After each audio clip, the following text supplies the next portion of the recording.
नमस्कार साथियों। राजस्थान की कला व संस्कृति के एक नए टॉपिक के साथ में आज हम चर्चा करेंगे। आज का हमारा टॉपिक है राजस्थान के लोक देवता। राजस्थान के लोक देवता व पंचपीर। दो वर्ड आए हैं, लोक देवता और पंचपीर। लोक देवता और लोक देवियाँ कौन थे? लोक देवता और लोक देवियाँ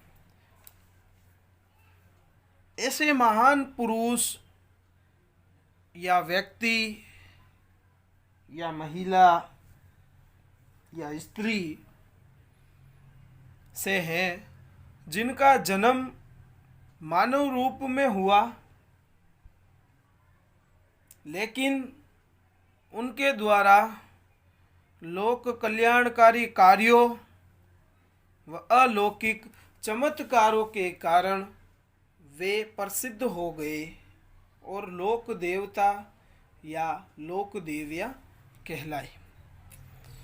अब इन लोक देवताओं के अंदर कुछ लोक देवता ऐसे हुए जिन्हें मुसलमानों के द्वारा भी पूजा जाता, उनकी पूजा की जाती, उन्हें पीर कहा गया।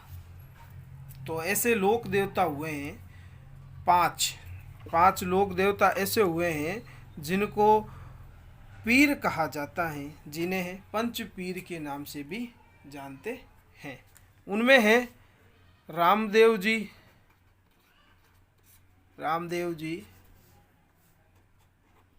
पाबू जी,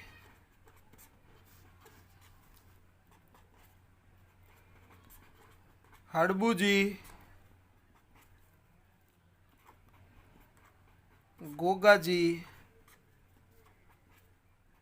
और मैहा जी मांगलिया।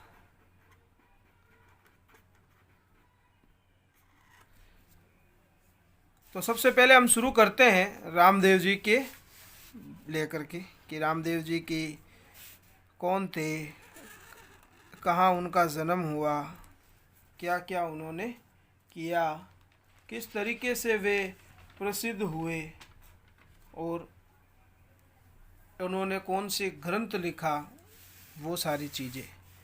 तो लिखते हैं रामदेव जी।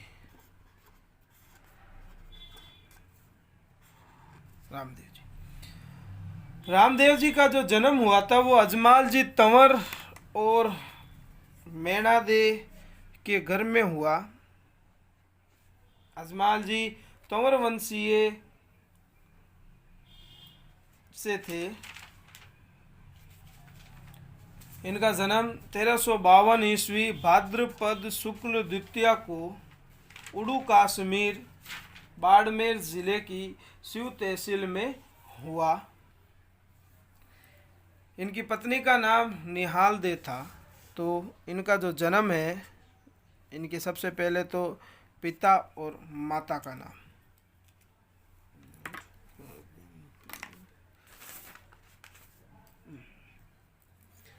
इनके पिता अजमाल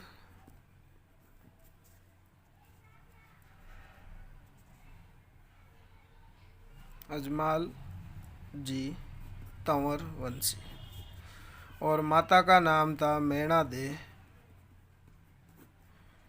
इनका जन्म जो हुआ था वो 1352 ईस्वी में भाद्रपद शुक्ल द्वितीया, जिसे हम बाबा की बीज कहते हैं, के दिन हुआ। जन्म स्थान जो है वो उड़ू कश्मीर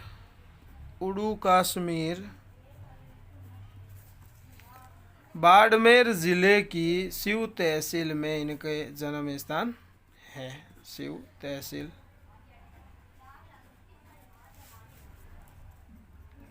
इनकी पत्नी का नाम निहाल दे या नेतल दे था। इनके भाई का नाम वीरमदेव था, वीरमदेव, जो बलराम के अवतार थे, बलराम के अवतार, बलराम के अवतार थे। इनकी बहन का नाम सुगना व लांछा था। इनकी एक मेघवाल भक्तजन धर्म बहन थी, धर्म बहन, जिसका नाम था डाली बाई, डाली बाई। डाली बाई ने रामदेव जी से एक दिन पहले क्या ली थी? समाधि ली थी। रामदेव जी के गुरु का नाम था बल्लीनाथ। ये रामदेव जी के गुरु हुए थे। रामदेव जी को काफ़ी सारे उपनामों से जाना जाता है, जैसे कृष्ण का अवतार, अजमाल जीरा कंवरा, कृष्ण का अवतार, अजमाल जीरा कंवरा,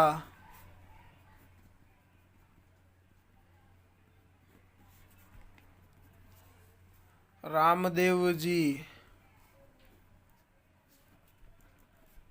लीले घोड़े वाले बाबा,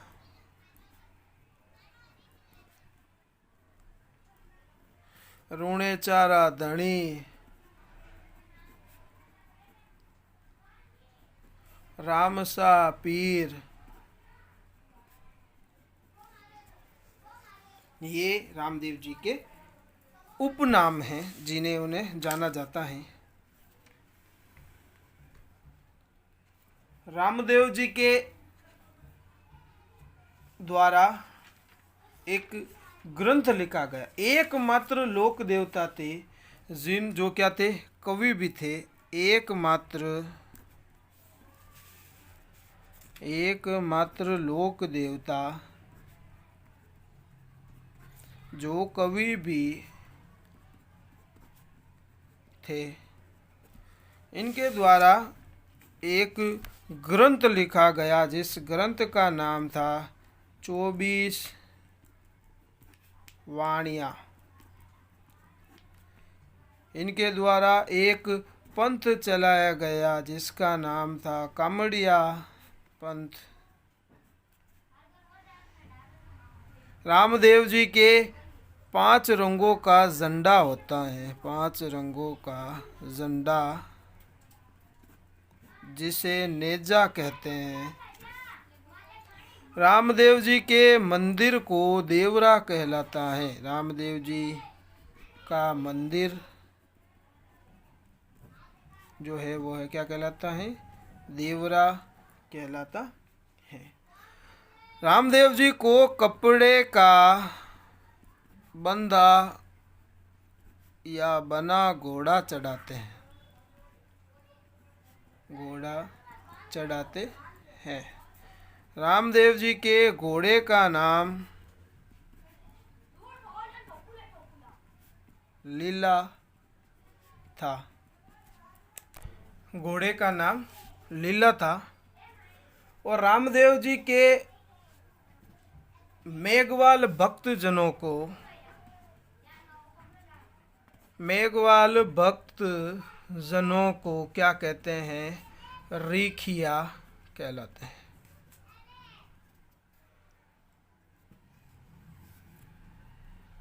रात्रि जागरण को, रामदेव जी के नाम पर जो रात्रि जागरण किया जाता है उसे जंपा या जंबा कहा जाता है।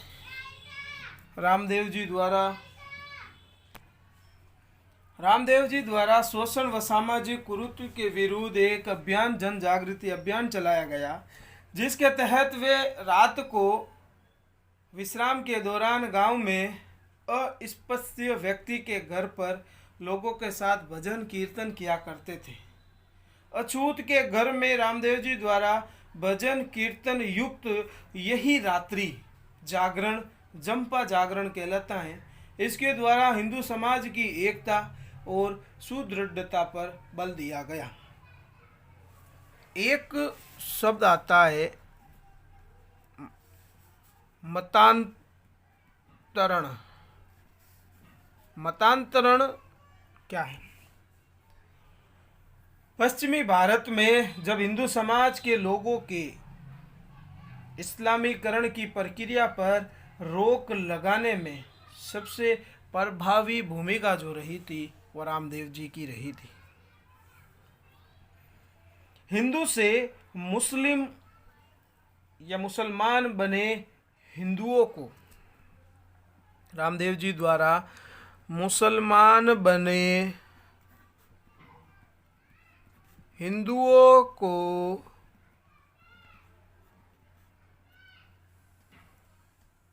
वापस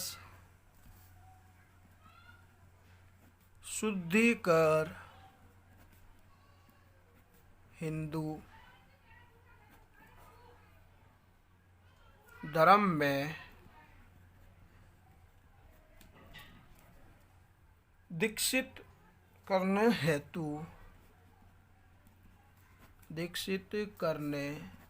हेतु एक अभियान चलाया जिसका नाम था मतांतरण या परावर्तन, या क्या कहलाया? परावर्तन। रामदेव जी जो थे वो मल्लीनाथ जी के समकालीन थे। मल्लीनाथ के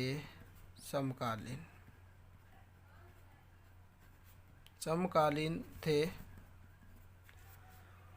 रामदेव जी का जो समाधि स्थल है वो रुणेचा जैसलमेर में है। समाधि स्थल जो है कहाँ पर है? रुणेचा में, जैसलमेर स्थित है। इसे राम सरोवर की पाल भी कहा जाता है।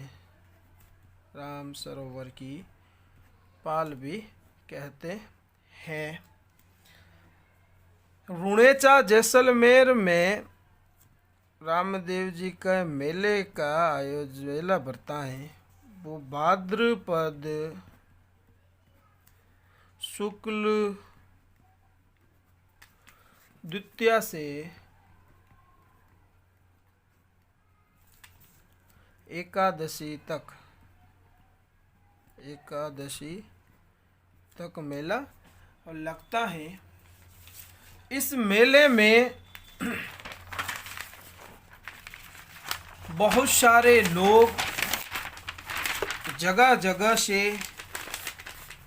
पैदल चलते हुए रामदेव जी के दर्शन करने के लिए आते हैं। उन पैदल आने वाले लोगों को क्या कहते हैं? पैदल यात्रियों को क्या कहते हैं? जातरू कहलाते हैं। इन जातरुओं की सेवा, खाने पीने, विश्राम स्थल के लिए भामाशाहों द्वारा एक जगह जगह पर इनके लिए एक व्यवस्था की जाती है। उस व्यवस्था के स्थान को भंडारा कहते हैं। सेवा स्थल जो है, सेवा स्थल होता है। रामदेव जी के जो भक्त हैं, जो मानने वाले हैं, वो ज़्यादातर पंजाब, गुजरात और मध्य प्रदेश से आते हैं। इसी कारण गुजरात को भारत का छोटा रामदेवरा कहते हैं। छोटा रामदेवरा गुजरात।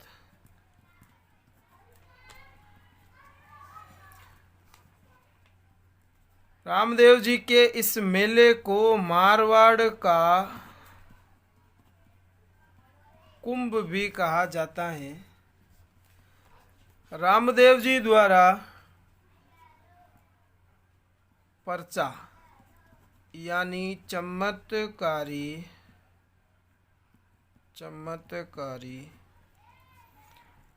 घटना जिसे पर्चा कहते हैं।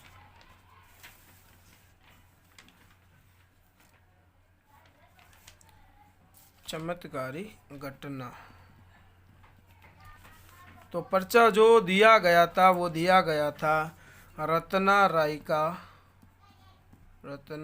का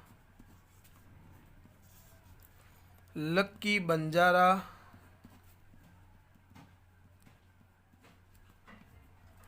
और हरजी बाटी पर्चा दिया। पोकरण में रामदेव जी द्वारा भैरव राक्षस का वध किया गया। भैरव राक्षस का वध किया। वह पोकरण को अपनी बहन सुगना को दहेज में दे दिया।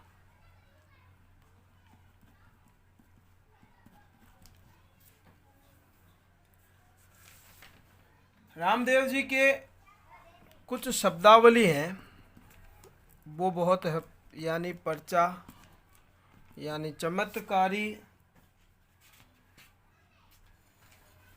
घटना को पर्चा कहते हैं। चमत्कारी घटना। नेजा, रामदेव जी के झंडे को नेजा कहते हैं। पगलिया प्रतीक चिन्ह है, पगलिया। जातरू, पैदल यात्रियों को जातरू कहा जाता है।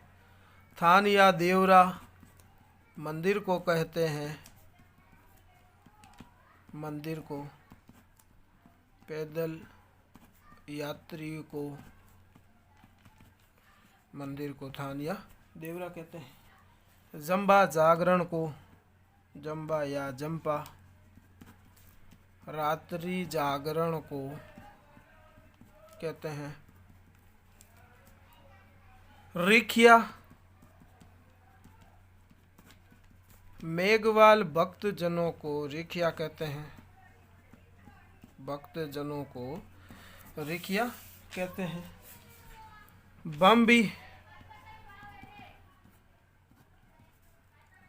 बम्बी जो है वो रामदेव जी का पुजारी होता है, बम्बी उसे कहते हैं। और एक हैं ब्यावले जो होता है वो रामदेव जी के भजन को ब्यावले कहते हैं। रामदेव जी के भजन को ब्यावले कहते हैं। अब आगे हैं कि रामदेव जी के प्रमुख मंदिर कहाँ कहाँ पर हैं। तो रामदेव जी का सबसे बड़ा जो मंदिर है वो रुणेचा जैसलमेर के अंदर, रामदेवरा में, रुणेचा जैसलमेर। कहाँ पर? रामदेवरा में रामदेव जी का मंदिर स्थित है, जो सबसे बड़ा मंदिर है। एक रामदेव जी का मंदिर मशहूर या पहाड़ी जोधपुर पर बना हुआ है। जोधपुर में भी रामदेव जी का मंदिर है। रामदेव जी का मंदिर बिराठिया अजमेर में भी स्थित है, जिसे हम राजस्थान का छोटा रामदेवरा कहते हैं। बिराठिया पाली में। और अजमेर की खुंडियास खुंडियास जो है अजमेर में स्थित है। इसे हम क्या कहते हैं? राजस्थान का छोटा रामदेवरा। राजस्थान का छोटा रामदेवरा इसे कहते हैं। सूरता खेड़ा चित्तौड़गढ़ में भी रामदेव जी का मंदिर बना हुआ है। चित्तौड़गढ़ में बना हुआ है। अधरशिला मंदिर है एक, ये भी कहाँ स्थित है? जोधपुर में स्थित है। तो ये था रामदेव जी के बारे में। आगे है हमारा जो गोगा जी।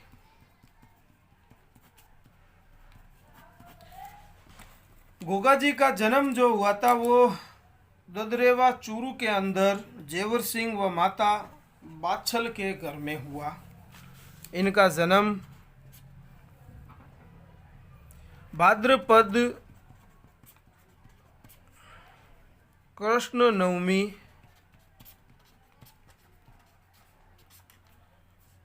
को विक्रम संवत 1003 को क्या हुआ? ददरेवा चूरू में इनका जन्म हुआ। इनके पिता का नाम जेवर सिंह था। जेवर सिंह पिता, और इनकी माता का नाम बाछल था। बाछल माता। इनके गुरु का नाम गोरखनाथ था। गोरखनाथ इनके गुरु का नाम था। इन्हीं के आशीर्वाद से बाछल को किसकी? गोगा जी की जन्म हुआ। और इनको जो है गोरखनाथ के द्वारा गुगुल फल दिया गया, जिसके द्वारा मान्यता है कि गोगा जी का जन्म हुआ। गोगा जी की पत्नी का नाम केलम दे था। इनकी पत्नी का नाम, जो कोलू मंड फलोदी की थी। गोगा जी को जाहर पीर, गोगा पीर, गोरक्षक देवता, जिंदा पीर, सांपों का देवता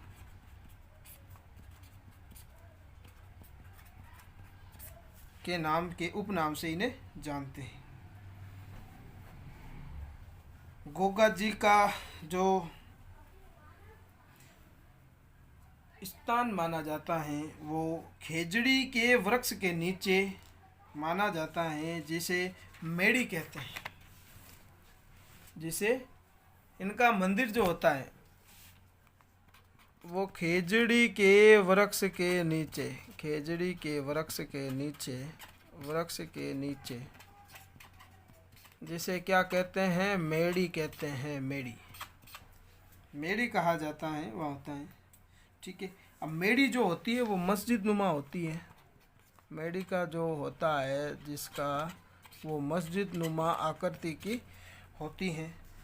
इनका झंडे का कलर जो होता है वो सफ़ेद रंग का झंडा होता है। सफ़ेद रंग का झंडा होता है। इनका प्रतीक चिन्ह है, ये सर्प है। प्रतीक चिन्ह है।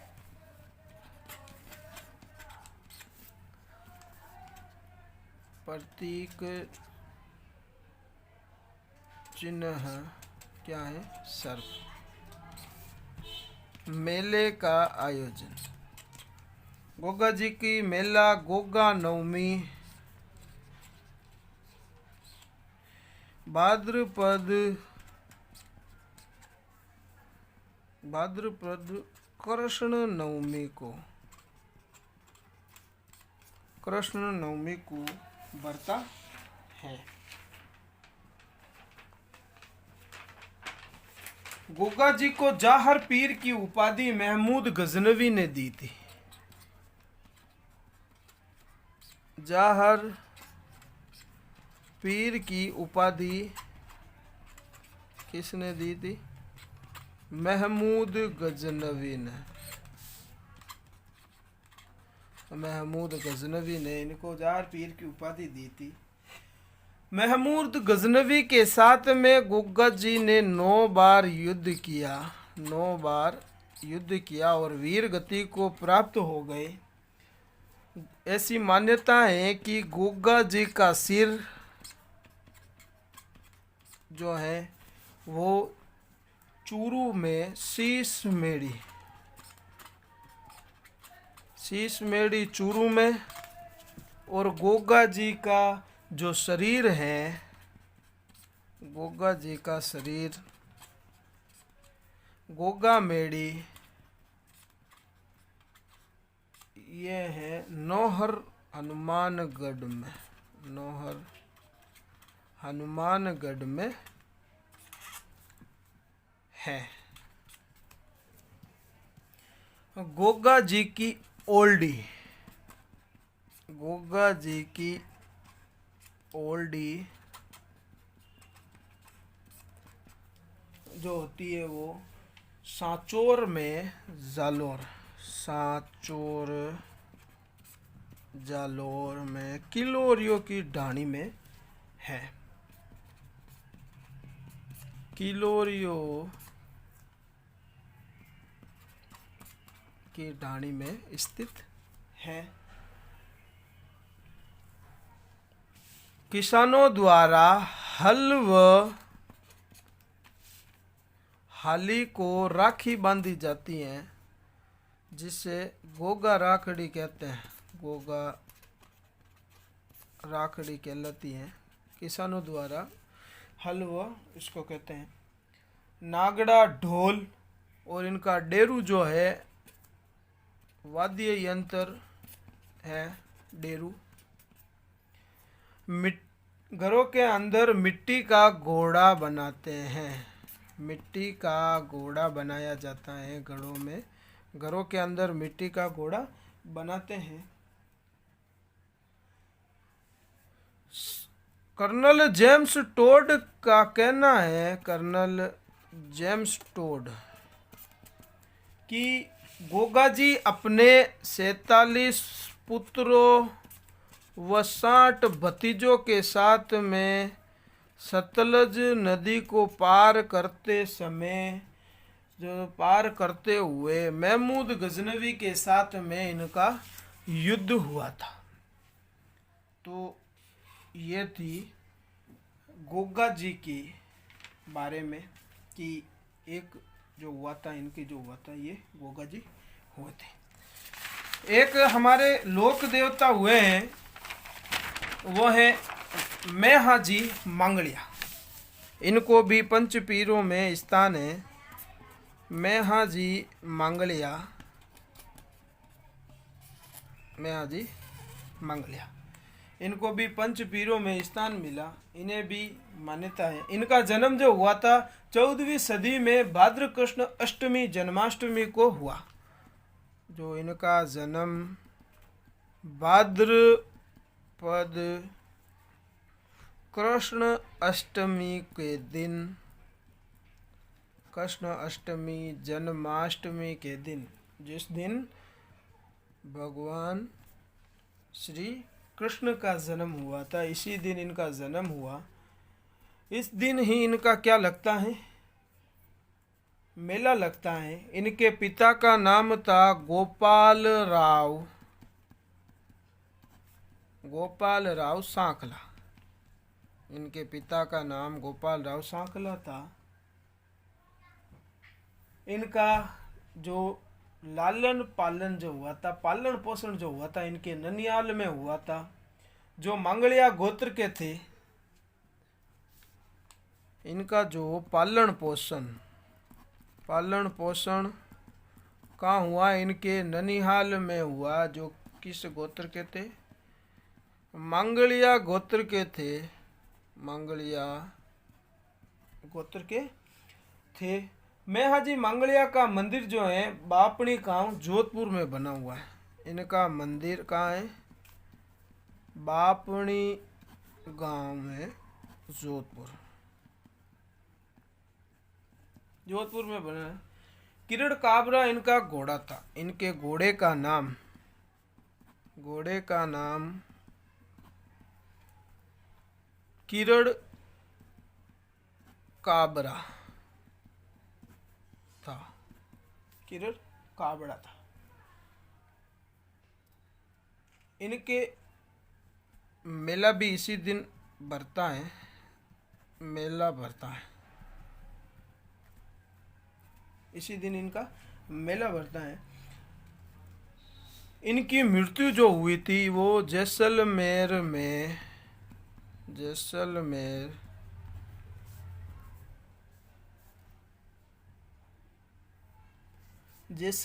के शासक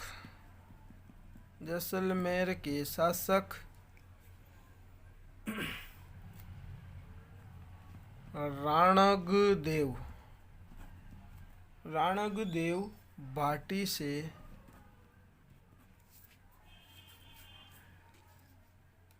युद्ध में गायों की रक्षा करते हुए युद्ध हुआ, जिसमें क्या किया, गायों की रक्षा करते हुए इनकी मृत्यु हो गई। इन्होंने राव चूडा को तलवार भेंट की थी।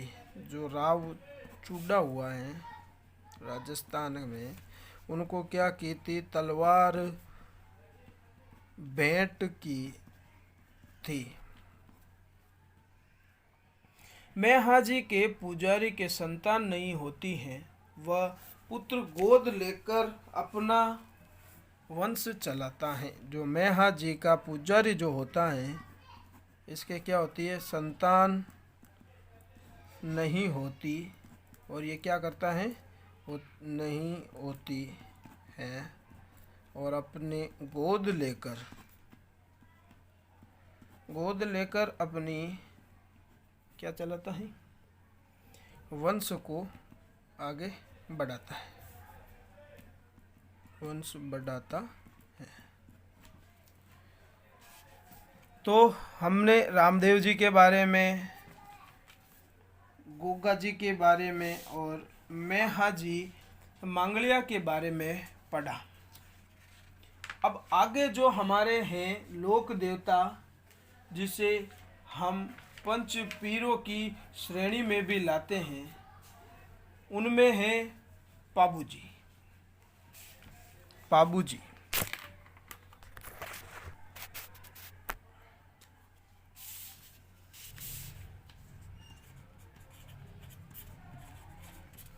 पाबूजी को भी पंच पीरों की श्रेणी में रखा गया है, और इन्हें भी मानते हैं, और इन्हें पंच पीरों की रखा है। पाबूजी का जो जन्म हुआ था 1239 ईस्वी कोल्लू मंड फलोदी जोधपुर में इनका जन्म हुआ।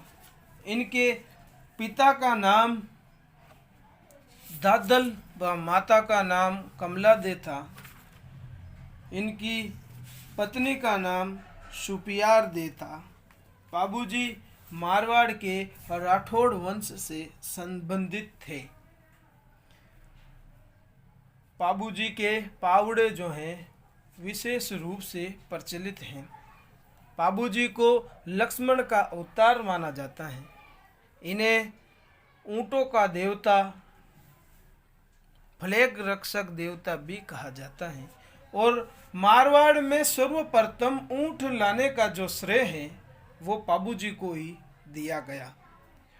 आसीमा मोड़जी द्वारा पाबू प्रकाश लिखा गया।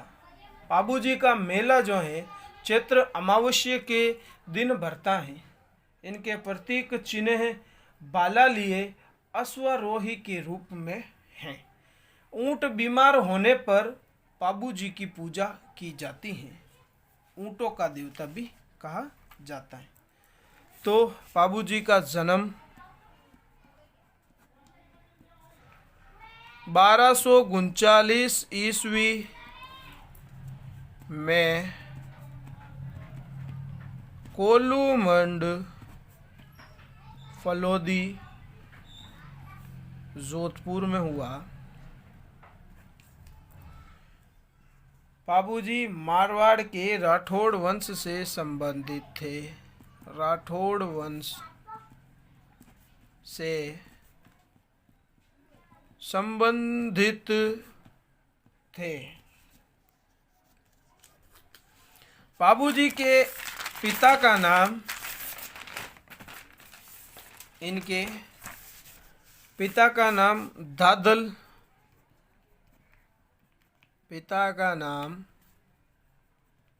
दादल व माता का नाम कमला दे था। इनकी पत्नी का नाम सुपियार दे था। इनको बाबूजी को लक्ष्मण का अवतार मानते हैं,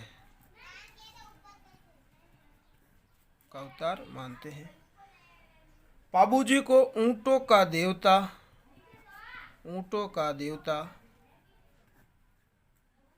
फ्लेग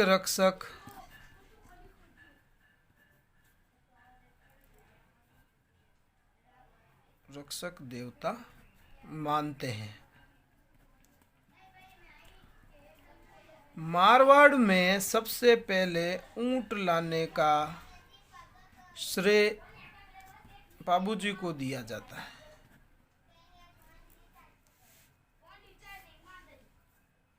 आसीमा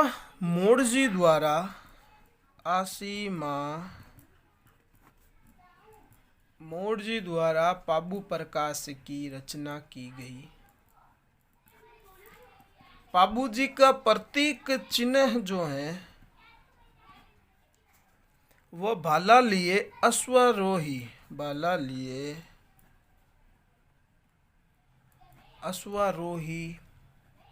के रूप में। ऊंट बीमार होने पर बाबूजी की पूजा की जाती है। ऊंट बीमार होने पर बाबूजी की पूजा की जाती है।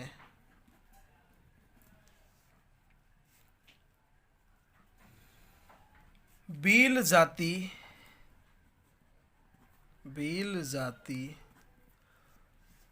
रायका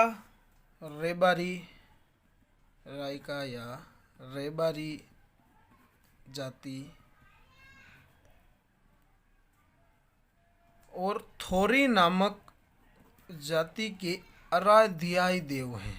थोरी नामक जाति के आराध्याय देव।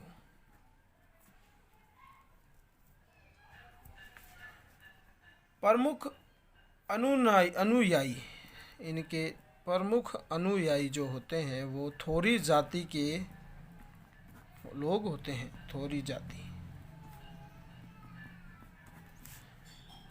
मेहर मुस्लिम जाति के मुसलमान जाति के लोग हैं जो इनकी पूजा करते हैं।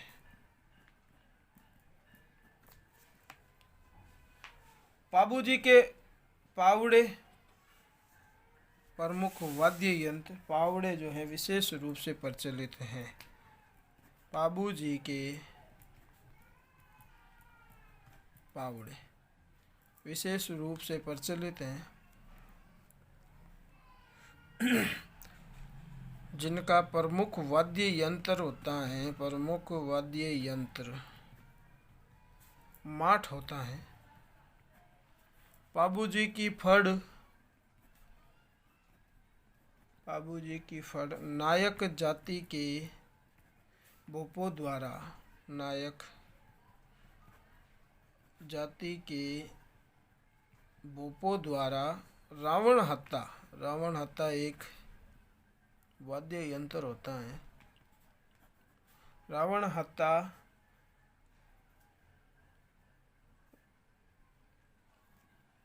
द्वारा बाँची जाती है।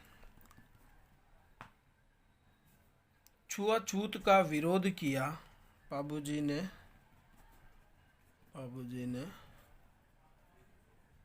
छुआछूत का विरोध किया। बाबूजी को हाड़ फाड़ वाले देवता भी कहते हैं।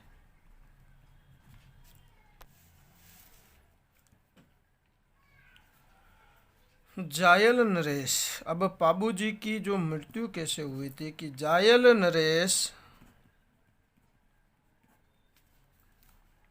जिंदराव खींची के द्वारा इनकी गायों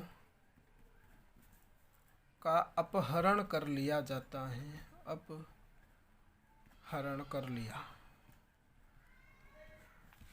बाबूजी ने गायों को छुड़ाने के लिए खींची से युद्ध किया। इस दौरान इनकी मृत्यु जो है 1276 ईस्वी में हुई।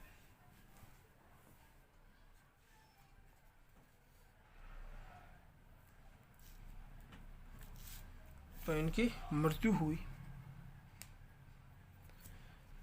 बाबूजी के अनुयायियों द्वारा थाली नृत्य किया जाता है। थाली नृत्य किया जाता है।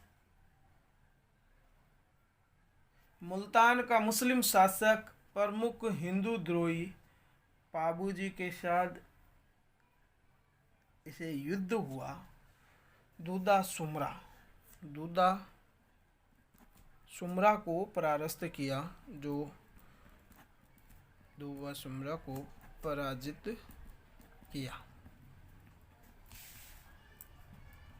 दूधा सुमरा को पराजित किया। पठान के शासक मिर्जा खां बाबूजी ने इनसे युद्ध किया व गौ हत्या को रुकवाया। मिर्जा खां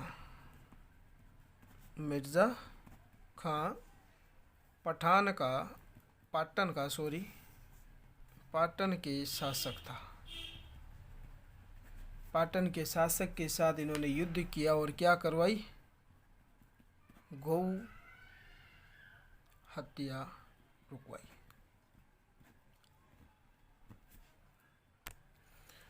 तो ये थे बाबूजी।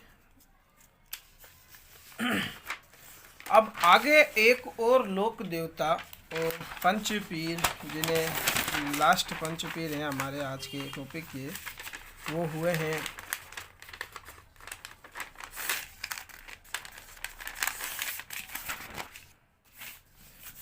अब लास्ट में जो पंचपीर बचे हैं वो हैं हड़बू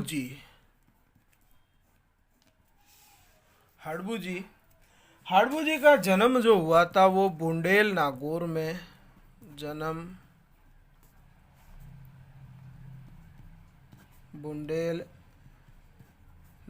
में हुआ। इनके पिता का नाम मेहाजी सांखला और इनके गुरु का नाम बल्लीनाथ।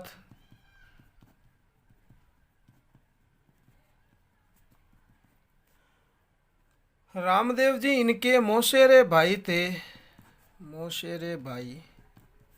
रामदेव जी इनके मौसेरे भाई थे। इनका वाहन जो होता था वो सियार होता था। शकुन शास्त्र के देवता, चमत्कारी महापुरुष, वचन सिद्ध, इनके उपनाम थे।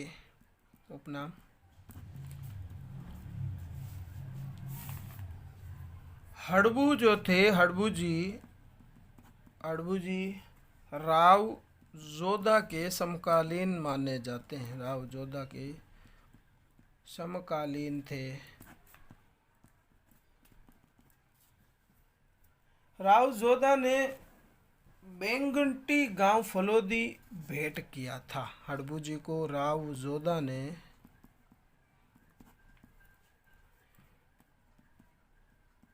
बेंगटी गांव जो है इनको क्या कर दिया, फलोदी के अंदर है ये, भेंट किया, भेंट किया, जहाँ पर हड़बू जी का मंदिर बना हुआ है।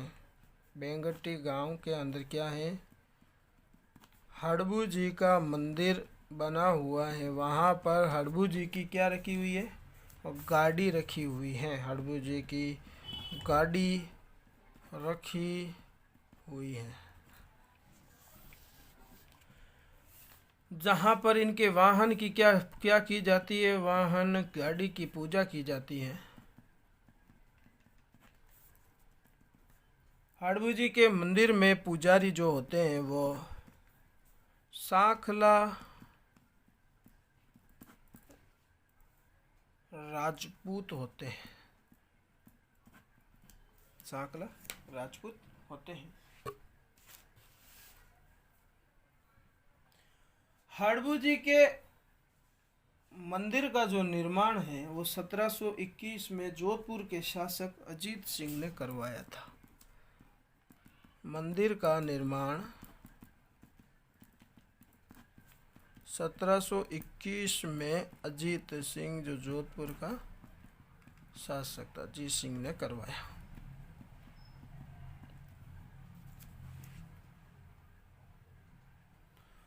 हड़बू जी के जो वाहन की पूजा की जाती है, इसमें हड़बू जी पंगु गायों के लिए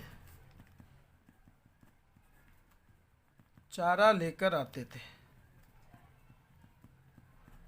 इसी कारण इस वाहन की क्या की जाती है, पूजा की जाती है।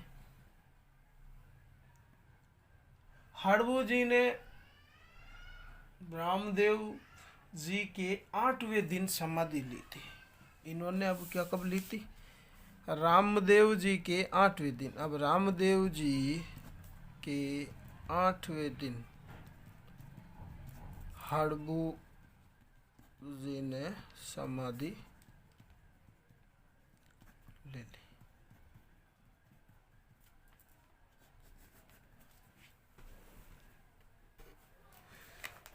तो दोस्तों, आज का हमारा जो टॉपिक था पंचपीर का पहला भाग आज हमने पूरा किया। आशा करता हूँ आप सभी को अच्छा लगा होगा। और कल के हम अब रोज़ाना राजस्थान की जो कला व संस्कृति के जो टॉपिक को लेकर के हम बात करते रहेंगे। कल हम राजस्थान के प्रमुख लोक देवताओं का भाग 2 के ऊपर बातें और चर्चा करेंगे।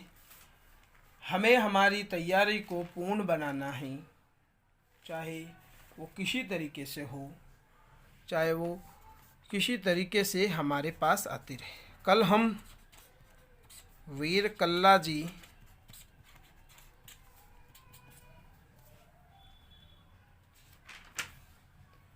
वीर तेजा जी,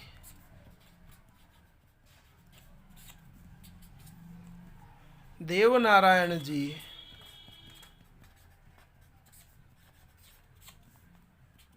मल्लीनाथ जी,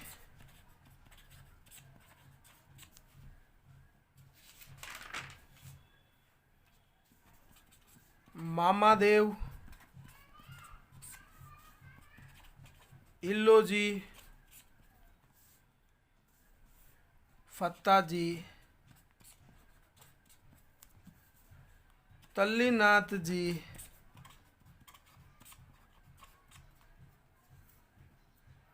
केसरिया कुंवर जी,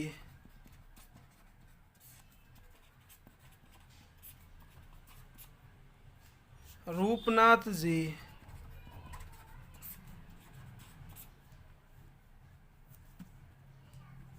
डूंगर जवार जी,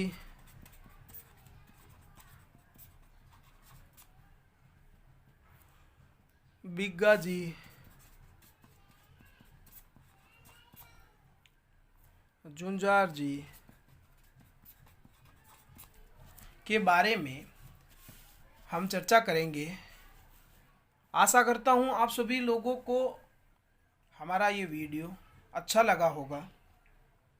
दोस्तों, इस चर्चा को आप अपने दोस्तों के साथ में शेयर करें, चैनल को सब्सक्राइब करें और आगे तैयारी को पूर्ण रखने के लिए बेल आइकन को दबा दें, ताकि हमारे द्वारा जो भी वीडियो या चर्चा का जो भी क्लास होगी वो आप तक पहुंचने में आसानी रहेगी, आप लोगों को आसानी रहेगी। धन्यवाद।